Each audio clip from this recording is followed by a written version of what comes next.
আসসালামু আলাইকুম। কোয়ার্টারে ফিরছেন মেসি। এবার সম্পূর্ণ বিষয়টি নিয়ে সংবাদ সম্মেলনে এসে খুদ নিজেই খোলাসা করলেন লিওনেল স্কালোনি। 2022 কাতার বিশ্বকাপ উঁচিয়ে ধরে কেরিয়ারে পূর্ণতা দিয়েছিলেন লিওনেল মেসি। এরপরে উঠেছে অবসরের গুঞ্জন। তবে তিনি অবসরের এই বিষয়টি নিজেই পরিষ্কার করেছেন, জানিয়েছেন যতদিন পর্যন্ত দলে অবদান রেখে যেতে পারবেন, ফুটবলটা চালিয়ে যেতে চান তিনি। এবার কাতার বিশ্বকাপ জয়ীদের বর্তমান মিশন 2024 কোপা আমেরিকার শিরোপা ধরে রাখা। এই লক্ষ্যে গ্রুপ পর্বের 3টি ম্যাচেই পেরিয়ে শীর্ষ থেকে কোয়ার্টার ফাইনাল নিশ্চিত করেছে ডিফেন্ডিং চ্যাম্পিয়নরা। আগামী 5 জুলাই কোয়ার্টার ফাইনালে তাদের প্রতিপক্ষ ইকুয়েডর। এদিকে পেরুর বিপক্ষে নিজেদের শেষ ম্যাচে ছিলেন না লিওনেল মেসি। এর আগের ম্যাচে চিলির বিপক্ষে 23 মিনিটের মাথায় পায়ের অ্যাডাক্টর পেশিতে পান চোট। তবুও এই ম্যাচটি তিনি শেষ করেছেন। এর ফলে পরের ম্যাচে পেরুর বিপক্ষে খেলতে পারেননি লিওনেল মেসি। এই ম্যাচে ছিলেন না এক ম্যাচ সাসপেনশন হওয়া কোচ লিওনেল স্কালোনি।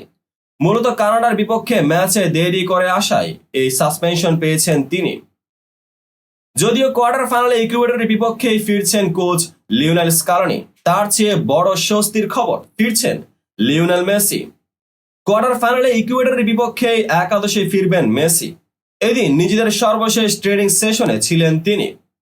পুরোপুরি হাস্যোজ্জ্বল মুখে দেখা গিয়েছে আর্জেন্টাইন এই মহা তারকাকে। আর্জেন্টাইন বিশ্বস্ত সংবাদ মাধ্যম টিওয়াইসি স্পোর্টস মেসিকে ইকুয়েডরের বিপক্ষে একাদশে রাখার জোর সম্ভাবনা জানিয়েছেন। কিন্তু লিওনেল স্কালোনি চূড়ান্ত সিদ্ধান্ত নেওয়ার আগেই মেসির সঙ্গে আলাপ করবেন এমনটাই জানা গিয়েছে। সংবাদ মাধ্যমে এসে তিনি জানালেন, আমি তার সঙ্গে আলাপ করিনি, কারণ আমার মনে হয়েছে শেষ মুহূর্ত পর্যন্ত অপেক্ষা করাটাই যৌক্তিক। নিশ্চিতভাবে আজ আমি কথা বলবো, কারণ ম্যাচের বাকি থাকবে একদিন, আর আমার কাছে এটাই মনে হয় সে সময় নিবে বা যতটা সম্ভব অনুশীলন করবে। ট্রেনিং এর আগে আমি তার সঙ্গে কথা বলবো আর তারপরে সিদ্ধান্ত নেব আগামীকাল কি করব সেটা নিয়ে। এখন পর্যন্ত তার সঙ্গে কোনো কথা হয়নি আমার, যোগ করেন স্কালোনি। এদিকে ইকুয়েডরের বিপক্ষে 2 নাম্বার 9 হুলিয়ান আলভারেজ ও লাতারো মার্টিনেজকে একসঙ্গে দেখা যাবে কিনা এমন প্রশ্নও উঠছে। যদিও এই বিষয়টি একেবারে নাখোঁজ করে দেননি স্কালোনি। তিনি জানালেন, অবশ্যই এটা হতে পারে।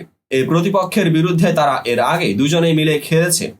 আজকের ট্রেনিং সেশন শেষে আমরা এ নিয়ে সিদ্ধান্ত নেব।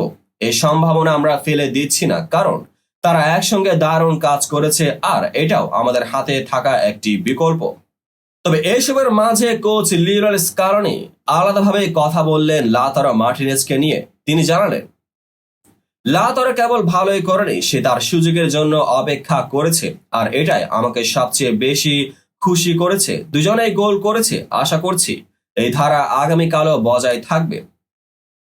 এদিকে আর্জেন্টিনা ইকুয়েডরের পরিসংখ্যান বলছে এই কোপা আমেরিকায় তারা মোট 11 বার দেখা হয়েছিল, যেখানে হারের স্বাদ পায়নি আর্জেন্টিনা। 4টি ম্যাচ ড্র হয়েছে। এছাড়া আন্তর্জাতিক ফুটবল সহ মিলিয়ে 40 বার মুখোমুখি হয়েছে আর্জেন্টিনা ও ইকুয়েডর, যেখানে 26টি ম্যাচে জয়লাভ করেছে আর্জেন্টিনা, 5টিতে জয়লাভ করেছে ইকুয়েডর। সো মেসির একাদশে ফেরার সম্ভাবনাটি আপনাদের কার কেমন মতামত অবশ্যই কমেন্ট সেকশনে জানাতে ভুলবেন না। দেখা হবে পরবর্তী ভিডিওতে।